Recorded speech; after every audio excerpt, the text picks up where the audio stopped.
Hello everybody and welcome back to the United Stand. It is the 2 p.m. afternoon show talking about Paul Mitchell going to Roma, getting swooped up by Roma, Jean-Claude Blanc not becoming our new CEO of Manchester United like we expected, but taking on another role, Pellistri going on loan, Glazers using the club to fund themselves once again and getting into all the juicy transfer news coming out, including centre-backs.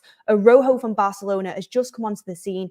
80 million euros is what Barcelona want, and apparently Manchester United are interested in that deal. We will get into all the different centre-back options because guess what, everyone? We are linked to nearly every centre-back under the sun. There are 6 main ones that we are linked to, but we've got so much to discuss. And the reason I'm in my house today and I'm not in the studio is because here in Manchester, I live on quite a big hill.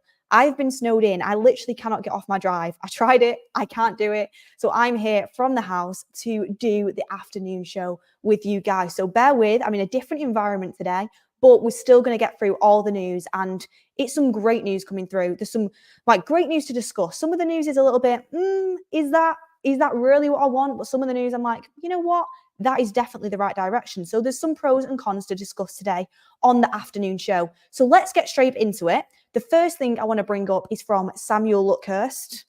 I know some of you have mixed feelings on him, but it's coming from the MEN that Jean-Claude Blanc is not expected to assume the role of Manchester United's CEO, and the provisional plan is for a new chief executive to report to the Frenchman. So Claude Blanc, who we all really wanted to be the new CEO of Manchester United, who we all wanted to come in and lead Manchester United from the CEO, is not going to be the CEO of Manchester United.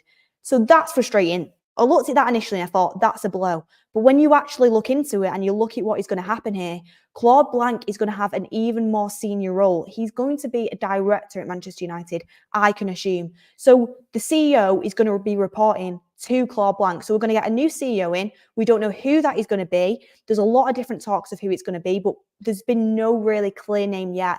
And whoever that CEO is going to be is going to report to Claude Blanc. So he's going to have a lot of power at Manchester United. Claude Blanc, I've done my research on him, especially since he got linked to Manchester United initially. And let's be honest, we have been linked to Claude Blanc for, it feels like maybe even a year now. How long has this deal been going on for? So I've done my fair bit of research. He's done a great job where he's been. The job that he did with Juventus was incredible. I'm really happy that he's going to be part of this project. He knows how to rebuild football clubs. And do not get me wrong, Claude Blanc is going to be needed because this football club needs a rebuild. So the fact he's going to have even more power, to me, actually seems like a positive. I read that at first and I was like, oh no, we're going to be losing Claude Blanc. It looks like we could be losing Paul Mitchell as part of this deal.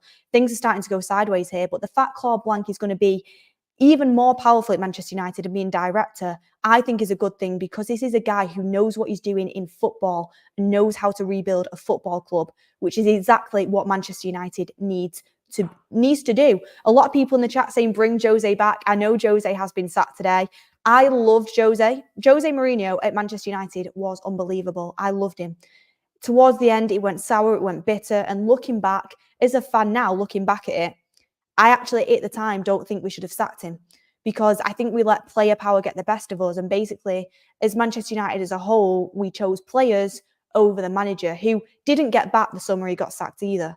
So looking back, would I have sacked him now? Now I know where we're at now? No. But would I go back in time and bring Mourinho back in now? No. I think we need to go in a fresh direction. I want to stick with Erik ten Hag until the summer. I just want to put that out there. I know a lot of people don't, but I do. I just want to see what he can do until the summer. I'm not saying sign a new deal for Erik ten Hag right now. I'm not. That'd be crazy. But I just want to see what he can do until the summer. But Jose Mourinho, I think it's time for him to go and do international football. Mark tweeted out before that he'd like him to be the England coach. I would absolutely love Jose Mourinho as the England coach. I think that'd be absolutely incredible. So I would love to see that. I don't know if he'd ever do it, but I think it'd be incredible. It'd definitely get Southgate out, that is for sure. But yeah, Jean-Claude Blanc will have a big, big role at Manchester United. Looks like a director, and the new chief executive will report to him. So that's interesting stuff. So he's going to have more authority, more responsibility. So that's a good thing. Like I said, it's going to be a mix of pros and cons in this show. But the negative thing, which I think is a big blow to a lot of us if this ends up happening, it looks like Roma is doing a little bit of a rebuild of their own. The next thing, which is frustrating to me, is that it's coming from Di Marzio, that Roma, and Di Marzio's great with Italian stuff. We saw how good he was with Banana in the summer. He used to be like the GOAT of transfers. He kind of dropped off a bit, but now he's really good at Italian stuff. And Di Marzio is saying that Roma have contacted Paul Mitchell, who is linked to Manchester United, about becoming their new sporting director. So you look at that and you think that's going to be really unfortunate if that ends up happening, because Paul Mitchell, for me, is someone that I wanted to come into Manchester United and take on a sporting director role, whether that was in partnership with Dan Ashworth, whether that was on his own. I like the thought of Dan Ashworth as well, but I definitely like the name of Paul Mitchell. And I've seen two sides of the coin on this. Quite a few people are saying with Paul Mitchell, well, he knows how to scout talent, but he's used to scouting talent to sell it on. Is that really what Manchester United need? No, we don't need to necessarily sell on all of the talent that we scout, but it'd be great to scout some talent for a start. I mean, if you look at Paul Mitchell's track record, it's great. Some of the names that he's found, and of course, he was working for selling clubs at the time. So they went on and they sold their players. That happens when you're working for the likes of Southampton, when you're working for the Red Bull Group. Obviously, he worked for Spurs for a time as well, and that was a good success for him as well. But you are going to sell on this talent. But when you look at Paul Mitchell, at least he's identifying that talent that he's gone on and has sold for a lot of money. Whereas at Manchester United, you can bring that talent through and you can look at that talent and you can develop it and you can keep it there at the club. And that's the most important thing we need. We need to be going and identifying our own talent. That's what we need to be doing. And I thought Paul Mitchell would be great at that, especially considering when you look at Paul Mitchell and you look at John Murtough, the difference. And I'm not saying Paul Mitchell is the be-all and end-all and that's going to completely transform our football club.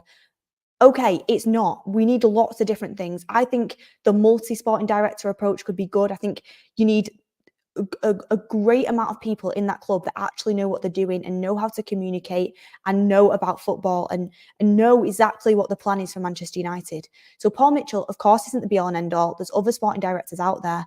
But the one thing I would say is a big blow, because Sir Jim obviously likes Paul Mitchell. It seemed like he was waiting around for the Manchester United job.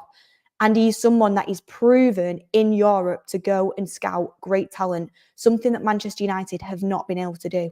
And if you compare the likes of John Murtough with Paul Mitchell is an absolutely huge upgrade. And like Shane Smith just said there, anybody is better than Murtough. I'm on board with you with that. And I would walk into Manchester United right now and be better than Murtough.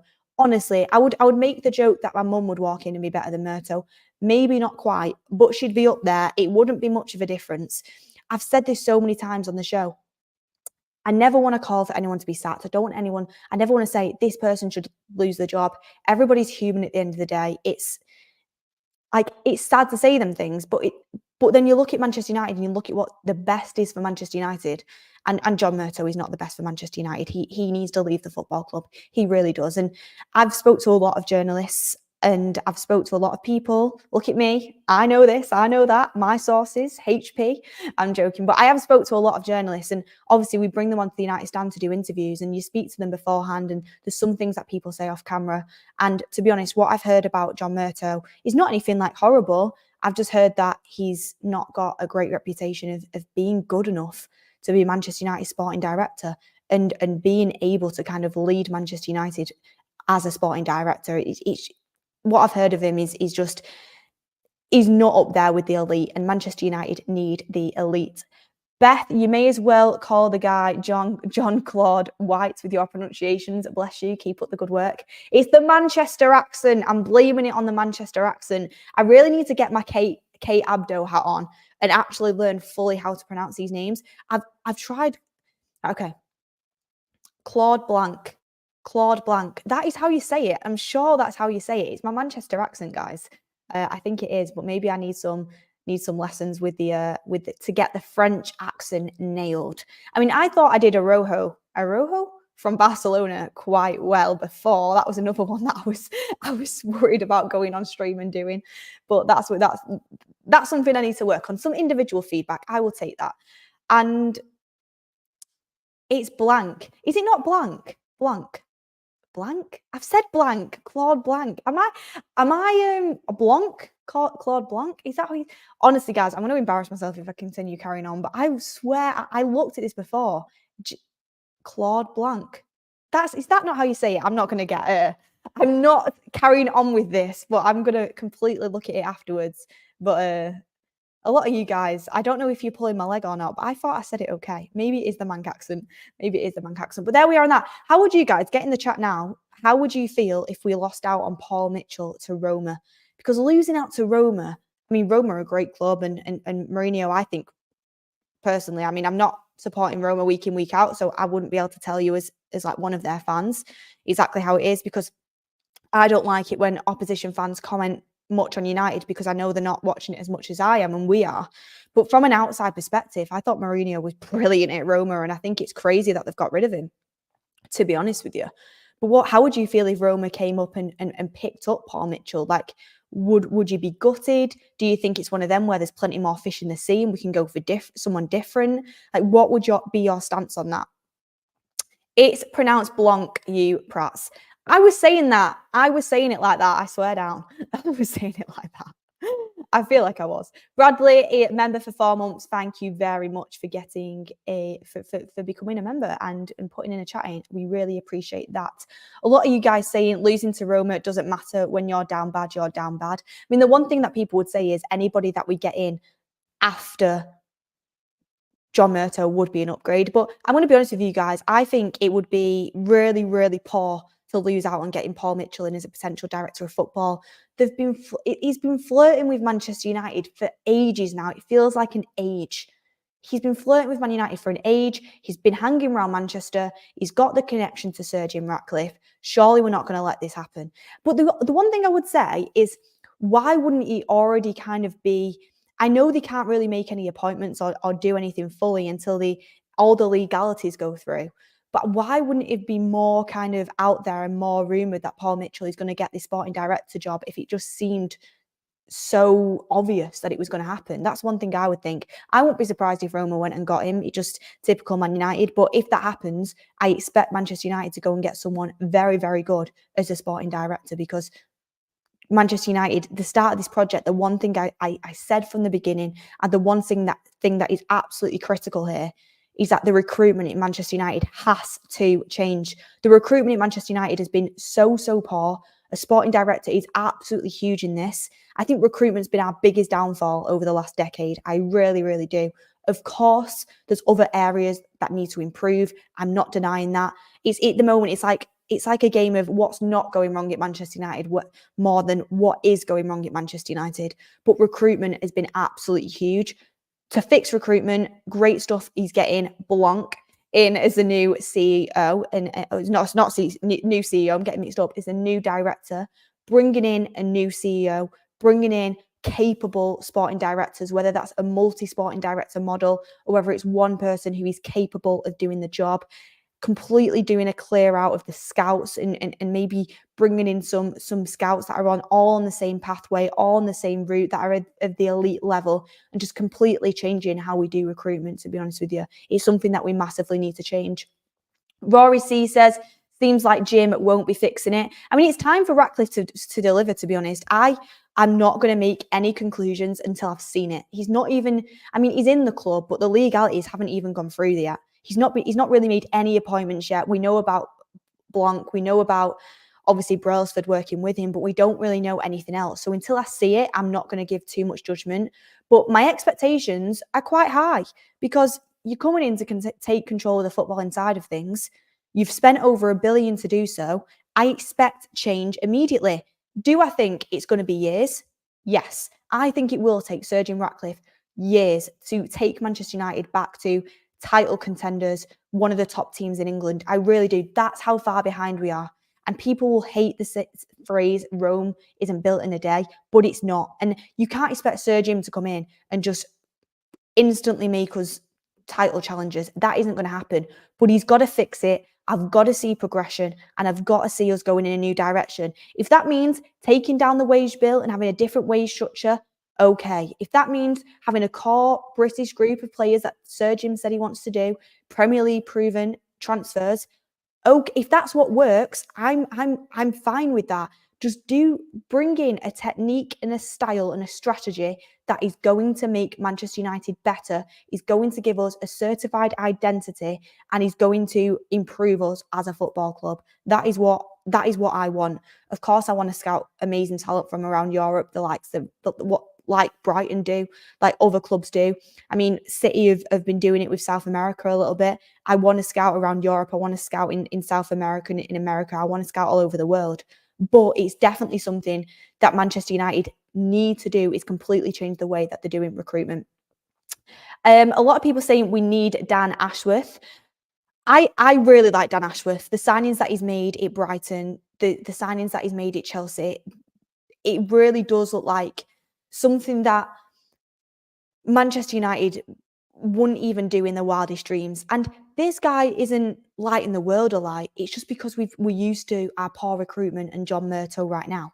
So when you look at the facts of what Dan Ashworth's done, to bring in somebody like that, it completely changes things. And that's how I say anyone right now raises the bar at Manchester United. Anyone right now raises the bar from John Murtough. But Dan Ashworth, some of the signings that he's made, I mean, Matoma, I mean, Isak is huge. Why Manchester United didn't go for Isak will forever blow my mind.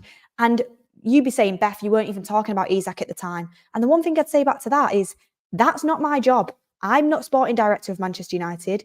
I'm not a scout in Manchester United. I can have my opinions on players, which I'm going to do a little bit with the centre-backs. But it's not my job to be scouting the next best striker on the market. Manchester United should have been all over the Isak deal. He's brilliant. For me, based purely on ability, probably like in just pushing the top 3 strikers in the Premier League. Purely on ability. I know he's not scored as much goals as Ollie Watkins this season, Solanke even, but purely on ability is brilliant. And that's somebody that Dan Ashworth's gone out and scouted. Dan Ashworth worked on a little bit of a budget in Newcastle. He did, and he's done very well. He's only been there for a short time. At Brighton, there's so many names that he's brought in. Caicedo, who was the British transfer fee for a player, obviously not doing great at Chelsea right now, but he is a good player. And the fact that Brighton brought him in for, what was it, like something along the lines of, it was under 5 million, and sold him for the British transfer record fee. Like, that's great. But you can't look at that and say that isn't great business. So Dan Ashworth, of course, is somebody that I would look to bring in, because you look at all the players that he's brought in from Brighton, at Newcastle, all of them have gone up in value. All of them have gone up in value. At Manchester United, everybody decreases in value. It's a downwards trajectory. The players that Dan Ashworth signed, they've all gone up in value. The one thing, he got Anthony Gordon as well. Everyone was questioning that at the time, and he's turned out to be a great success.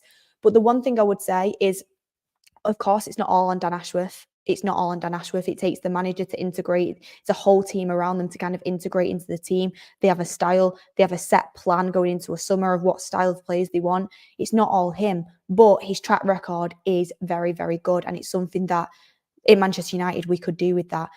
Obviously, the only players that have kind of gone down in value a little bit is Cucurella, but that's after he sold him. Cucurella went down in value after he sold him. So, you know what? Fair enough. If Manchester United were to build a value of a player to a very high value and then end up selling them on, and then they end up decreasing, I don't care about that. As long as we get the high value of the player.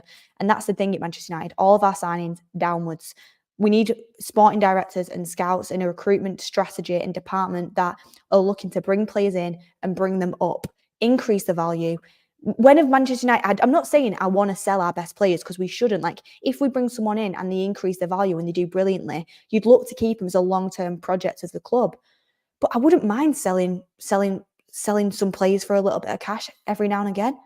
Like, when do Man United ever sell anybody for a decent price? We don't, apart from our youth. And even that we get undercut on. So sporting director is huge. It's huge news, this Paul Mitchell thing, because a sporting director is so, so crucial in terms of how a club is run and how specifically how the recruitment department is run.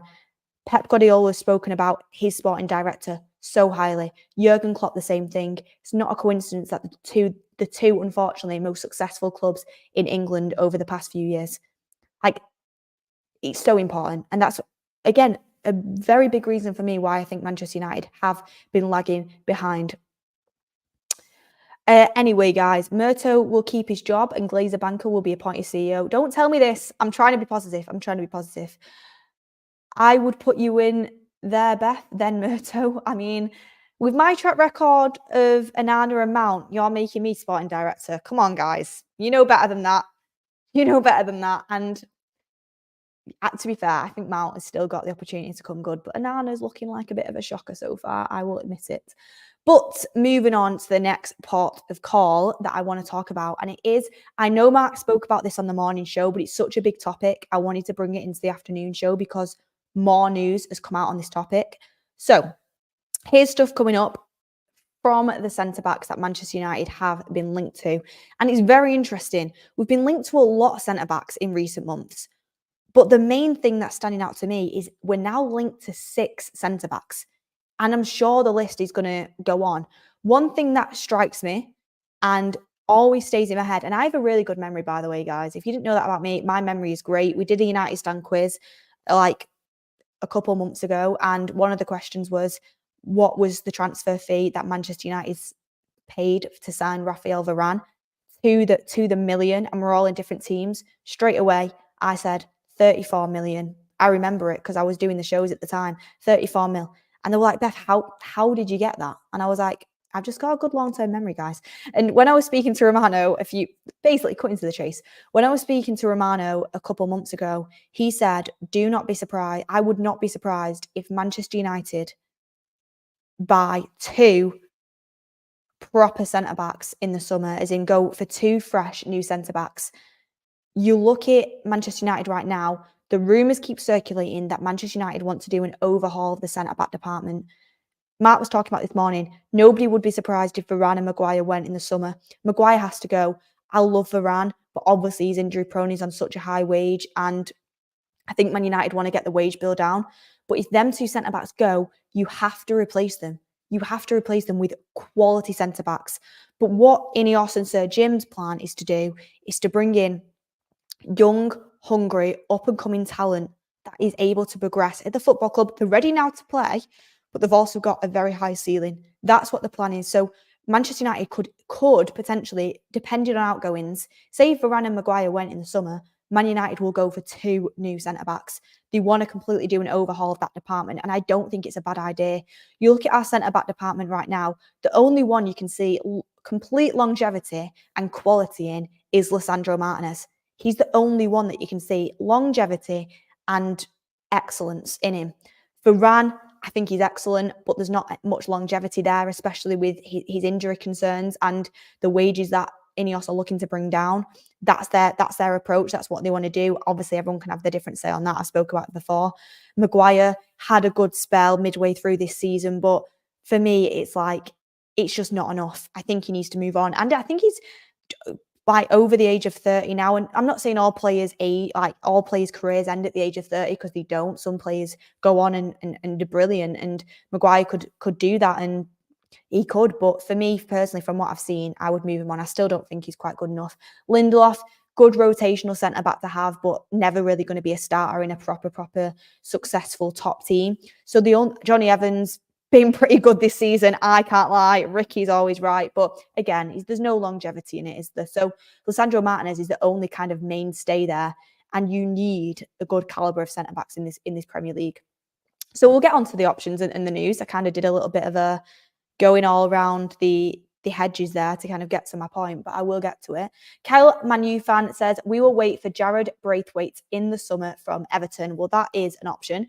Akash Paul Mitchell hasn't accepted Roma, just had talks for now, because he's waiting for Man United, Akash. But I don't know if he'll wait too long, because the guy could be at risk of not being in a job, and he probably wants to work. So I think the discussions need to be ongoing. And if Man United and Ineos and the project want Paul Mitchell, surely they would have told him by now, like at this point in time. So if Paul Mitchell does reject Roma, I assume he's coming to Man United, because you wouldn't reject that job without knowing that you've got certainties elsewhere, in my opinion. Sherlock Holmes gifted 5 Man United stand memberships. Thank you the United stand memberships. Thank you very much for that, Sherlock, legend of the chat.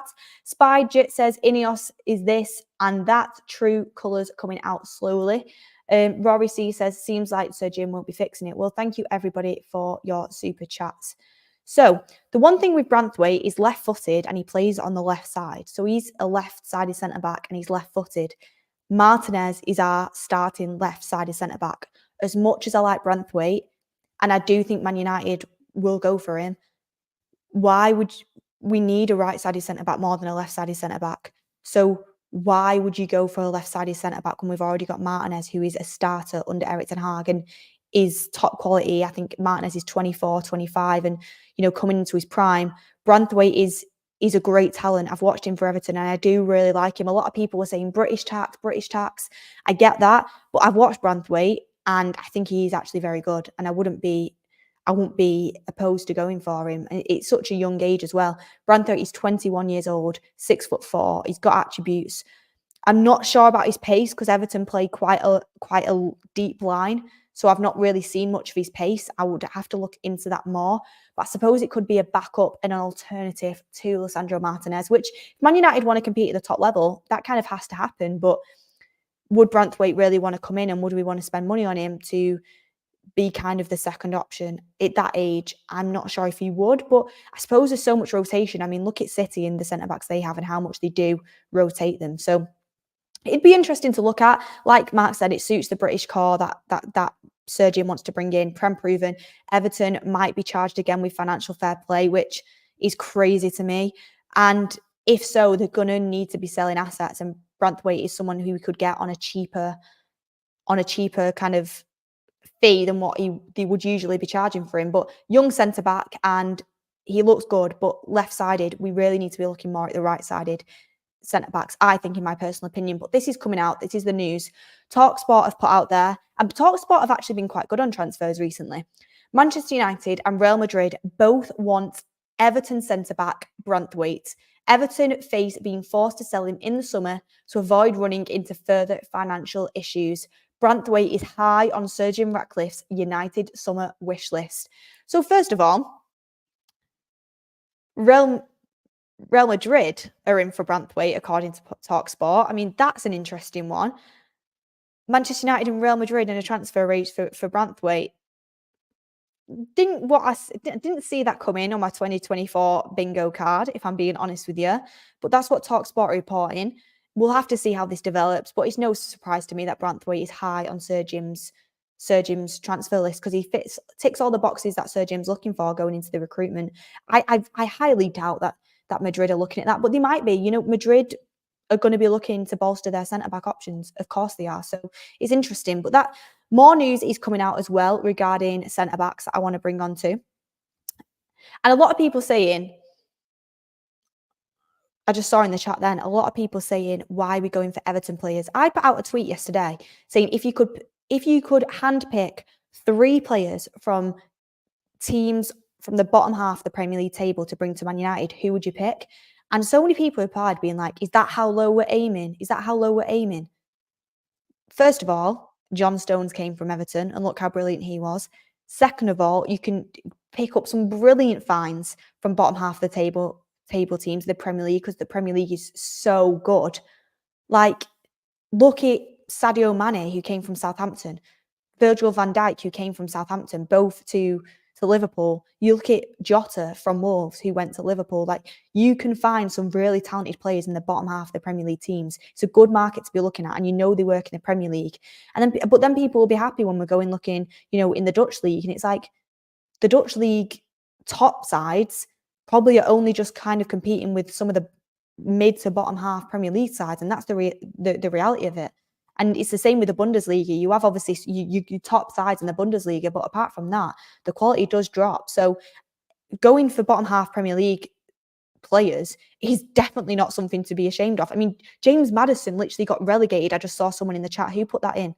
AJ Wolf said James Maddison literally got relegated last year, and look how well he's doing for Spurs. The fact of the matter is, going for them sort of players, I think, is a route that we need to go down more, honestly, because you know they can work in the Premier League and you don't have as much risk with them. I still want to scout talent from Europe. Of course I do. I always think we should be looking at that. But you can find some brilliant finds in the Premier League. We've just not gone from the right ones. I think people are scarred from Harry Maguire. Obviously, Wan-Bissaka's a bit of a fan favourite, but realistically, was he a top signing? Probably not. So James Ward-Prowse, another one. Like there's so many players that you can kind of talk about, but I was thinking Ivan Toney, definitely. I mean, he's brilliant and he plays at Brentford. He's going to get picked up.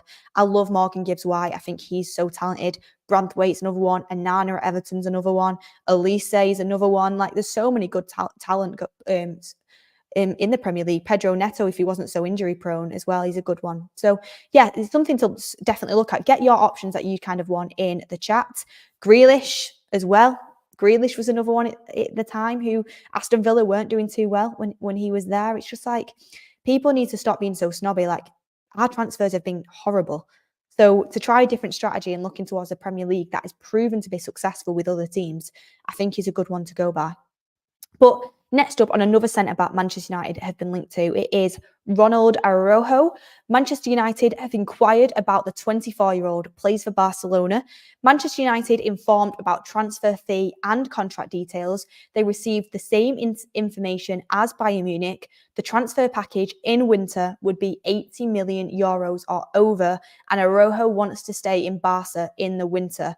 But he remains on the list of Manchester United for the summer. He remains the top target for Bayern as well, as Tuchel loves the player. And that is coming in from Pleti Goal. Pleti's been great. Plettenberg has honestly been great. And, you know, he doesn't always get it right, but he's a top journalist. He's a top journalist. What do you guys make of Araújo? Because if you look at Araújo for Barcelona, I've obviously watched him when I watched Barcelona and I thought he looked quite good. I kind of asked the United Stand group chat on this to see what people thought about him. Every time I put in the group chat, every time I've watched him, I think he's looked really good and I rate him highly. But then a lot of people in the United Stand group chat said he can be good, but he can also really struggle in 1v1s and he's not the sort of centre-back that I'd be going for. And so what do you think? Because obviously 80 million euros is way too expensive. I don't know whether his price would come down in the summer. But what I can also see happening is obviously Tuchel loves him. Tuchel buys him for Bayern Munich. De Ligt ends up coming to Manchester United because Ten Hag absolutely loves De Ligt. Is another one that we've been linked to. A lot of people saying get Diamande in. Diamande obviously is a great talent, but we've not been linked to him yet, so we'll have to see. I'm just talking about the players we've been linked to. So now we wouldn't pay that. We're not buying anyone outright in January, by the way. I know Mark spoke about this on the show, so I don't want to repeat what he's saying, but I'm in complete agreement. All these options, let's be real, they're for summer. Todibo, Branthwaite, like all the different options that we're looking at for centre-backs, they are for the summer. So I'm kind of looking at it for the summer now, but these are centre-backs that we have been linked to. I personally, every time I've watched Araújo, if that's how you say it, people going in on me again, I've said it like that the whole time I've kind of been watching him. When I watch him, I look at him and I think, you're very good. But again, I'm not watching Barcelona's game every single week, so there could be flaws to his game. I'd have to research it a little bit more, but I'd like to see what you guys think about it in the chat. Another player that we've been linked to, I mean, it's crazy. This was coming in from Fabrice Hawkins. Manchester United, Bayern Munich, PSG and Real Madrid have all inquired about Lille centre-back Yoro. Lille want to keep him this month. He's 18 years old. He's a talent. I'm going to be honest, I don't know much about him, so I'd have to do my research on him. He's a talent, but 18 years old for me seems a bit young to be bringing in as a starter for Manchester United. I think from what I've heard, he looks like he's really promising, but I don't know much about him. I've not seen him play really, so I can't really comment, but it's something that's interesting for sure. And then also the other little bit of news is that we will also link to Antonio Silva and De Ligt, two other centre-backs that we've linked to.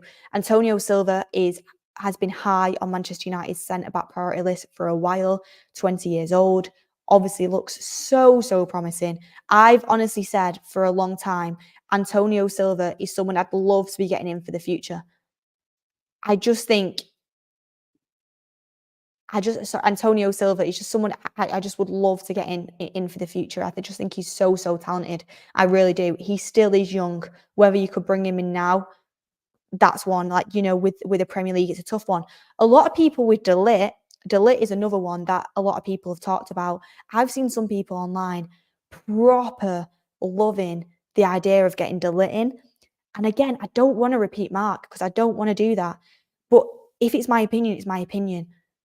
De Ligt for me isn't really someone I'd be on my priority list. I'm going to be honest. He was brilliant at Ajax, but realistically, is he that good now? Maybe Ten Hag could get the best out of him. I'm not sure. But considering all the other names that we're linked to, who would be your top two, by the way, guys? Who would be your top two out of all them names? Todibo, Branthwaite, Araujo, Yoro, De Ligt, and Antonio Silva. Who would be your top two to go for? I know a lot of people would like other names. Like some people have said Tapsoba in the chat. I'm not the biggest fan of Tapsoba. I think he's good, but I'm not the biggest fan as a lot of people are. Probably would need to watch him more. A lot of people are talking about Diamande, another good centre-back, brilliant with the ball at his feet. But which two would you get out of the list of centre-backs that we've been linked to? So we've got Harrison saying Todibo and Antonio, Todibo and Branthwaite. Well, if you get Branthwaite in, you've got a backup left-sided centre-back, and then you kind of also really want a right-sided centre-back that's going to be able to come in. It's interesting stuff. A lot of people love Araujo as well, but for me, I really liked him. But then I spoke to people and they were like, really, Beth? And maybe kind of, I shouldn't really let people skew my opinion. I should kind of watch it for myself and think about it that way. But I did really like him when I saw him. Silva and Todibo, Silva and Branthwaite. Silva is definitely a popular one. And Silva is someone that I have loved for such a long time. I mean, Portuguese, plays for Benfica. Benfica, again, is another club that is just amazing at developing talent. So I kind of always trust players that kind of come from a club like that. There's been a couple of flops, but they produce brilliant talent. He's so young. Do you guys think? Someone said you wanted an Anna. Follow your instinct, Beth. Chat of the day. Chat of the day. But the one thing that I would say about someone said, how is no one mentioning our own Kumbuala for the future? Kumbuala, again, looks like someone that can develop, but we need people to come in now. Kumbuala, I would love to see him develop more, of course, but we still need to buy some centre-backs, especially if Varane and Maguire do end up going off, Varane and Lindelof. So I was taking the mic, guys, then when I was saying that Ikenana was a good pick. SK says, I go for Todibo or Silva and Branthwaite, two centre-backs. Don't forget, we got Willie, the right footer. That is very true, SK. And to be fair, people have reminded me of Willie Kumbuala there, and I do want to develop him because he looks good so far, but we've only seen a little bit of him. I think a lot of people are sold on the idea of a left-footed centre-back in Branthwaite, which is interesting to see. I'm with you on that. And out of the rest, it's tough because I'm going to be honest, right? I think Branthwaite would be great to bring in as a rotational kind of left-footed centre-back. Also kind of fits the mold of, you've got someone in that is, the homegrown status that you have to kind of, the quota that you have to kind of keep up with. And you've got someone there, if you have Martinez and Branthwaite for the left-sided centre-back, you're looking good. You're looking good in my opinion. And I think you could get him from a good price from Everton. And then you're looking at the right side. Realistically, we probably need 3 centre-backs because I think we need probably 2 right-sided centre-backs to come in. But bearing in mind we've got Willie Kumbuala, based on what I have seen and what I have researched, as of now, I'm not setting this in stone because people like to clip up what you're saying and say it as fact. As of now, out of Todibo, Araujo, Yoro, De Ligt, and Antonio Silva, first of all, I've literally not seen Yoro play, so I can't really comment on that. He might be absolutely unreal, and I've just not seen him. So Yoro, I'm not going to include. Out of De Ligt, Antonio Silva, and Todibo and Araujo, I'd be going between Todibo and Antonio Silva. I'd love to get both. My heart's kind of set on Todibo because I've researched him so much and watched him so much because I genuinely thought like we were going to buy him, and then I thought we were going to buy him in the summer. Then we continue to get linked to him. I was gutted when Spurs came in for him, and thank God that deal didn't end up happening. But Todibo, I proper like the way he plays. I really like the way he plays. The way he, can come out to the right channel, help a right back out when they go inverted. I really do like Todibo. He's got the aggression. He's great on the ball. He seems line-breaking passes. The only thing he'd probably need to work on a little bit is his aerial ability. But I do love Todibo. But Antonio Silva is an absolute gem. He's an absolute gem. So it'd be tough. It'd be tough. I'm going to make like a social thing after this, ranking them options of what I'd like. But the good news is we'll link to players that are 24 and below. Like all of them centre backs will link to are 24 and below, which I think 24 really is the right age to be bringing somebody in. Martinez is 24. It's looking good. Sometimes when you go like 21, 20, you're looking young and you think, is this going to be able to pay off? Are they going to be able to adapt to the Premier League? Sometimes they will. If you're good enough, you're old enough. But I think 24 is a really good age. Sherlock Holmes says, without European football, top players with aspirations won't join United. Best option is to get youth talent and bring a strong foundation for the future. Exactly, Sherlock. I completely understand where you're coming from there. Like, United are not an attractive proposition right now. I mean, everyone who comes here, the career kind of falls off a cliff. They go backwards. And we've also not got Europe, which is crucial to the top players that a lot of clubs are fighting for all over Europe. Like, realistically, you can like Araujo all you want, the Barcelona centre-back, but is he really going to go to a club that's not playing European football? Probably not, because he's used to doing that. No, Barcelona aren't doing great this season, but he's used to playing European football. And when Bayern Munich are interested in you, then that's interesting. I've got some news coming in that I'm being showed here from our lovely admin, Matt, which is interesting. Oh, interesting stuff. So Pletty goal. Again, Pletty has been active. I keep saying this. Joshua Zirkzee is a serious transfer target for Manchester United. Early talks have taken place. Joshua Zirkzee is a serious transfer target for Manchester United. Talks have taken place. Early talks have taken place. I mean, what do you make of that? What do you make of that player potentially coming into Manchester United? Are we thinking for the winter?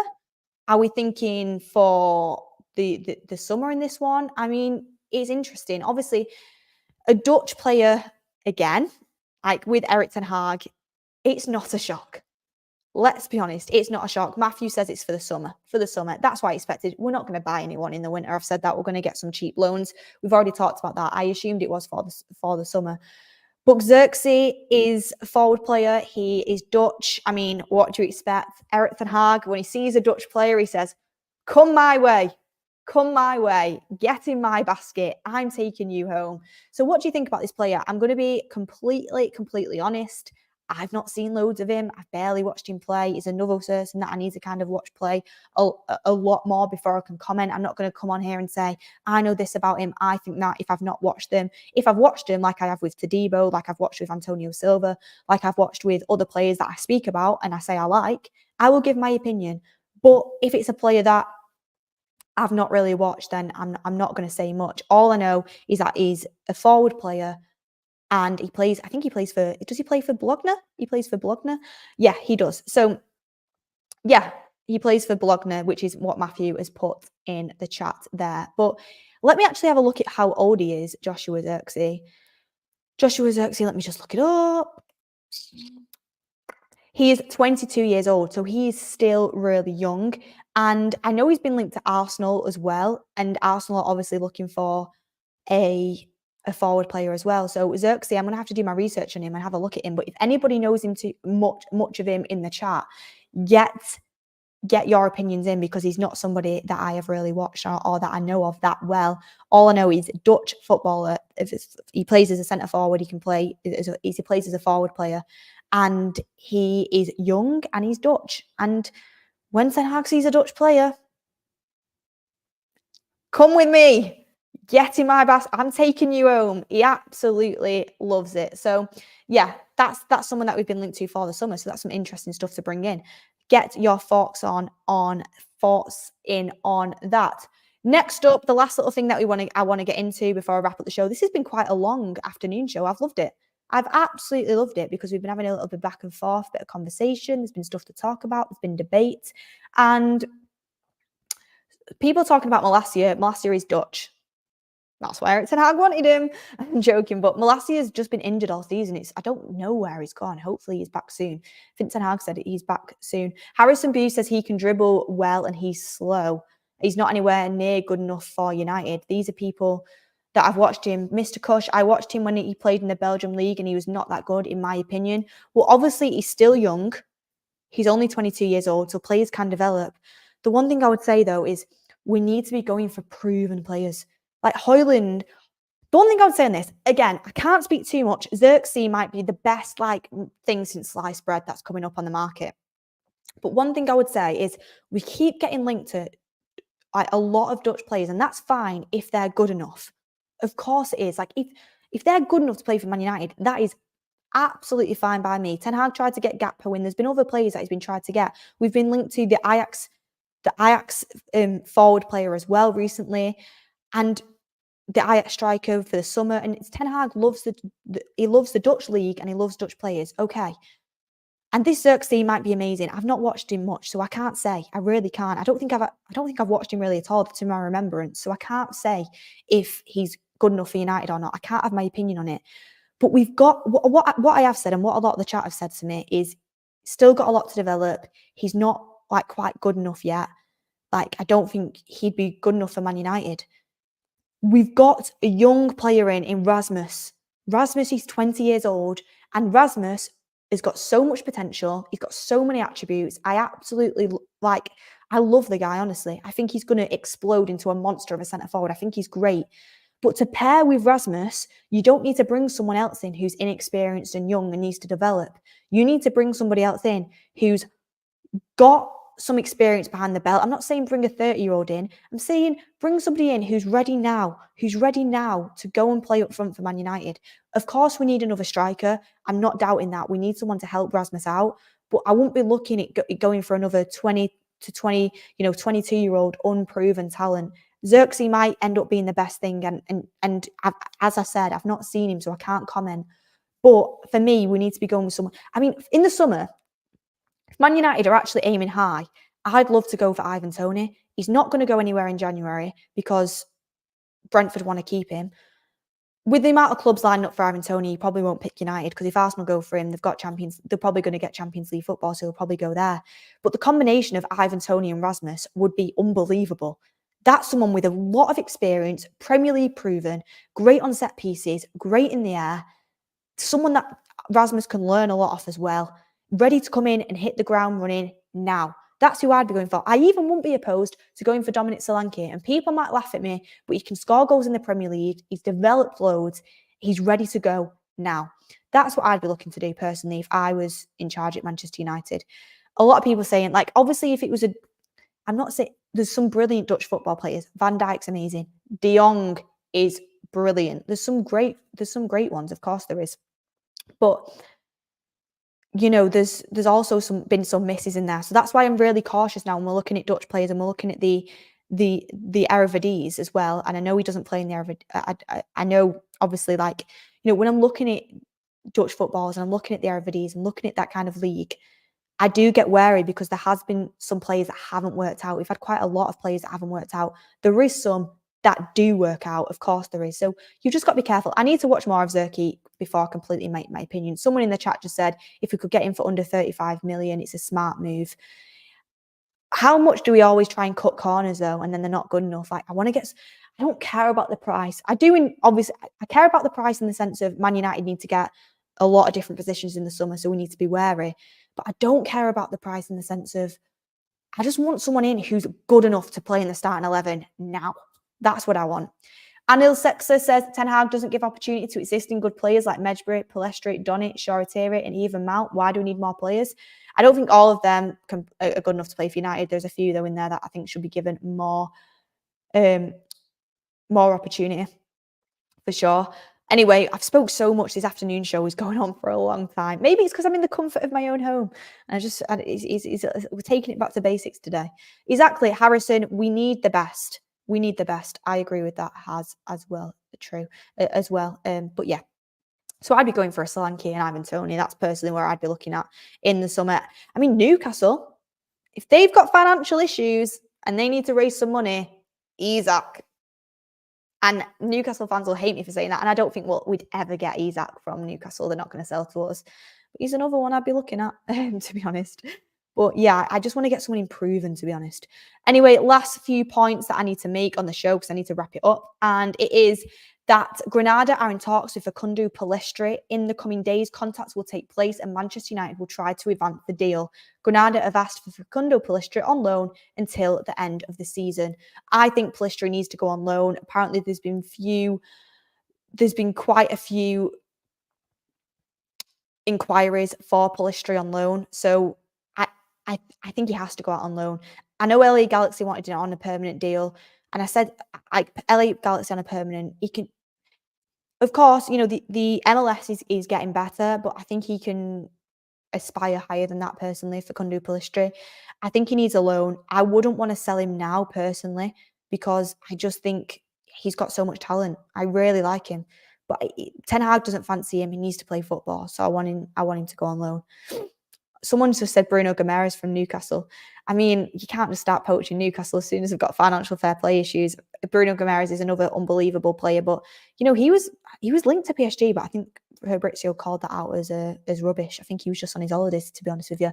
Last little bit of stuff I wanted to get into is Manchester United paid for 56 lawyers to work on the deal that will see Ineos buy a minority stake in the club. Costs associated with the transaction are expected to be visible in the club's accounts in due course and will also include fees for financial advisors. Latham and Watkins LLP were hired to represent Manchester United on the deal with a minority stake in the club, having previously advised TeamViewer on their front of shirt sponsorship deal with the club ahead of the 21-22 season. Dan Sheldon also goes on to write, the cost of the legal firm's advice will be paid by Manchester United as opposed to the Glazer family, which owns the Premier League side, although they will foot the bill for the personal advice they received during the strategic review process. Oh, so you'll foot the bill on your personal advice. You legend. Aren't you being nice to us? What a treat. Seriously, of course, they should be paying for their own financial legal advice. I think they should be paying for putting out the money there for the process of Ineos and Sir Jim buying a partial stake of the club. Manchester United are forfeiting the bill once again, and that's going to come on the accounts at the end of the season. I mean, I think it's very clear why the Glazers haven't taken dividends this year. One, because they're slapping Man United with a massive bill of a percentage of the sale of the club that we're going to have to forfeit. The club are paying for it. And second of all, Sir Jim Ratcliffe's giving them over a billion of investment into the club. So too right you're not taking dividends when they tried making that out to be a massive thing. But you are footing the bill of Sir Jim coming in onto the club, which is, I mean, you expect it really at the minute. You expect it. That's what the Glazer family do. But they made sure to get in there, and it was great reporting from Dan Sheldon, by the way, that they did pay for their own personal financial advice. Aren't you great? I mean, you're billionaires. Honestly, it's just so frustrating, but that's where we're at. I just think like someone said, the greed really is unlimited, and it absolutely is. Nothing surprises me with these owners. Nothing surprises me. Nothing will ever surprise me. And the fact of the matter is, I just can't wait for the deal to at least be processed so Sir Jim can get cracking. A lot of people have said, the Glazers are still staying. They're just pulling the wool over our eyes. This isn't going to change anything. We wanted full sale.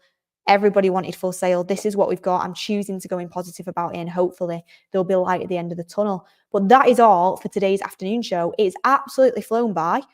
I thought it was a great show, honestly. I do say so myself, especially with you guys involved with it and all the stuff that you brought to the party. Loved it. And yeah, hopefully the snow clears up soon so I can be back in the studio tomorrow. But thank you, everybody, for getting involved in the show. Get in the comments down below who your two priority centre-backs would be for Manchester United in the summer. What striker would you go for? What do you think about us looking at Xerxes? What do you think about the Paul Mitchell blow, potentially, and Blanc being a director at Manchester United? Let me know what you guys think. But I'll love you and leave you now. Thank you, everyone, for watching. Stay tuned later on for the 8 p.m. show, and we will see you on the next one.